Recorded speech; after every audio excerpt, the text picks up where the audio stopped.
And Professor John Blaxland is from the ANU Strategic and Defence Studies Centre, and he joins us now from Canberra. John Blaxland, welcome. So how significant a gain is this for the Ukrainians? This is a significant inflection point, Joe. This is a demonstration of remarkable coordination of not only deception operations, having for several months now flagged that their main focus was going to be on the south, to then spring this up on the Russians in the north, and for them to have pre-positioned forces there without the Russians realizing, and then for that breakthrough to happen in such breathtaking pace and speed speaks to a remarkable turnaround, not only in the Ukrainian armed forces, who've pulled themselves together, become much more professional, combining the effects of all of the various components of armed forces that are useful for operations like this, a bit like the idea of rock, paper, scissors. Each military capability has got strengths and weaknesses, but when pulled together, can break through effectively, as we've just seen, coupled with the breakdown in morale on the Russian side and the clear weakness on the side of the Russians to actually demonstrate any kind of resolve, let alone any kind of rationale for continuing this fight, when clearly for the last 6 months the locals have deeply resented their presence. The attempts to establish a Russified governments in these towns have not worked effectively. There's been incredible resistance. A lot of people are afraid. A lot of the Russians are disillusioned because the rhetoric clearly has just been proven to be patently false. So the question now, though, of course, is what happens next? Is this a kind of momentum that can be maintained? And when you look at the recognised balance of forces, it's hard to imagine how they can sustain this over the long run without a significant further breakdown of Russian morale and resolve, because the Russians still have the numbers. They've still got the mass. Even though they don't have the quality, they've got still quantity. And that's a big game changer, potentially, particularly, as I say, when you stretch your forces out going into occupied territory, you've then got to supply it with fuel, equipment, spare parts and ammunition and food and other things like that are actually more and more difficult as your lines of supply are attenuated and leaving you exposed to a potential counterattack. So this isn't over by any stretch of the imagination. We've seen also that Vladimir Putin has been eagerly supportive of rhetoric that suggests a willingness to cross thresholds that are, unconscionable. There's still talk of, doing more in terms of nuclear weapons, particularly worrisome about the nuclear power plant in Zaporizhia and how that could be affected, what could be done. We're at a stage where there's incredible resentment in Putin's circle for what's happened, how the goal of the Ukrainians to do this, but also, very interesting, that domestic political situation where the Russians inside this inner circle are now starting to challenge Putin, because how long can you keep up the pretense? This is demonstrably, this so-called special military operation has failed. And John, the question is what's now, the evidence, though? You mentioned Putin's inner circle there. What's the actual evidence that Putin's inner circle is pushing back? So it's patchy. There's no question. We don't have a very clear picture. In fact, the picture inside Russia is opaque. But what we are seeing is more reports come out in the last few days that speak to a broad-ranging, in the political class in Russia, a broad-ranging resentment and a recognition that somebody's got to call him out. The emperor's got no clothes on. This is just a farcical situation that is making an embarrassment of the whole of Russia. Not only is it politically damaging, but it's economically and strategically catastrophic. It's having a corrosive effect on Russia's standing. And of course, it's compromising Russia in terms of its relationship with China. The Russian elite can see that the big winner of this is China. It's not Russia.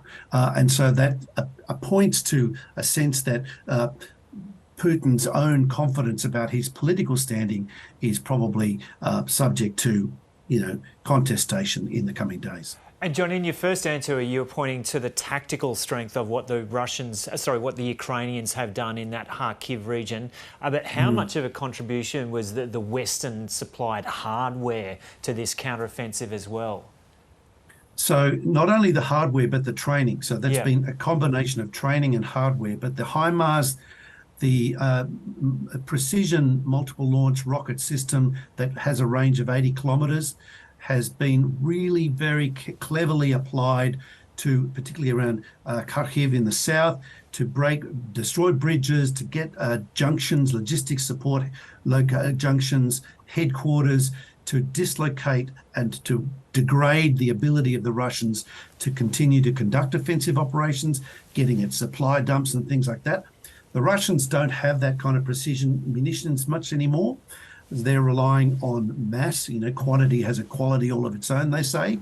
But they're running out of even that. The reports are out there of them having to turn to the North Koreans for ammunition supplies. Now, that's going to be just dumb bombs. But of course, we know that North Korea has that in shed loads. And so that's perhaps going to be what happened. But even then, you've still got to get it to the front line. And the front line's being increasingly disrupted by the use of these precision-guided munitions at railway junctions, at logistic depots, at headquarters, and then couple that with the use of drones that are intimidating the use of armoured vehicles by the Russians, who just seem to have given up on the use of air power. They've run scared. They've run scared of the initiative that the Ukrainians are showing, coupled with the supply of unattended aerial vehicles, UAVs, and armoured vehicles, and the long-range precision strike. The combination, masterfully pulling that together, of course, is when you let us hand it to him, is the wartime leader of the decade, if not of the generation.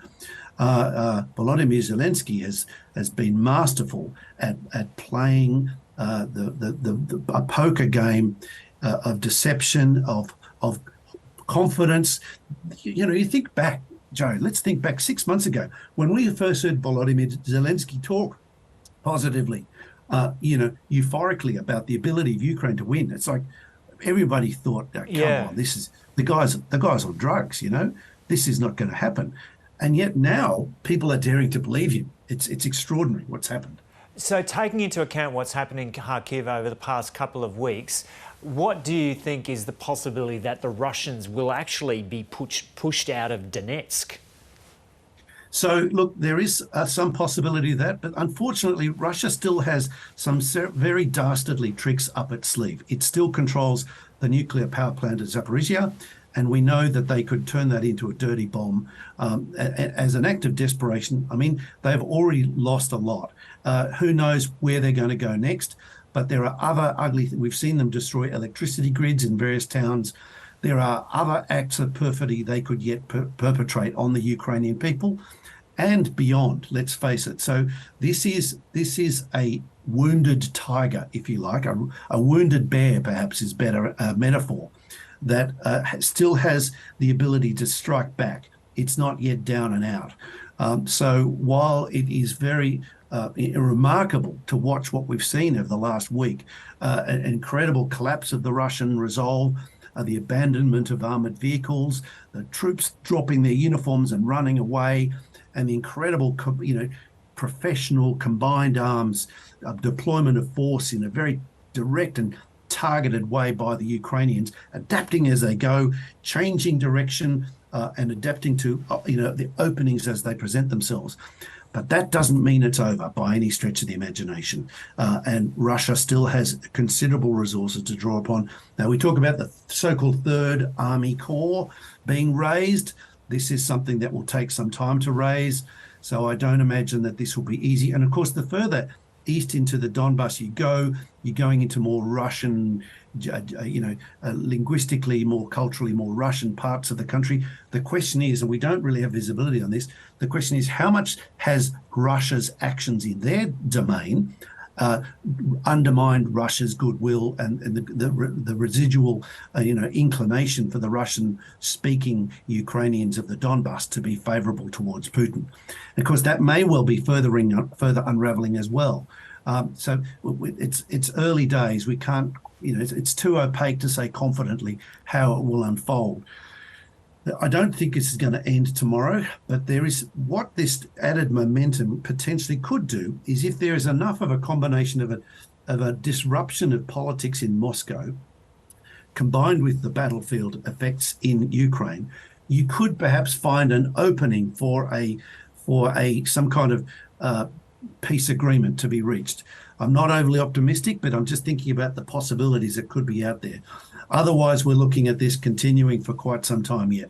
And so for the West, for Australia and other countries, I don't think we should just say, oh, let's turn everything off. It's all, the Ukrainians have won. That's not the case yet.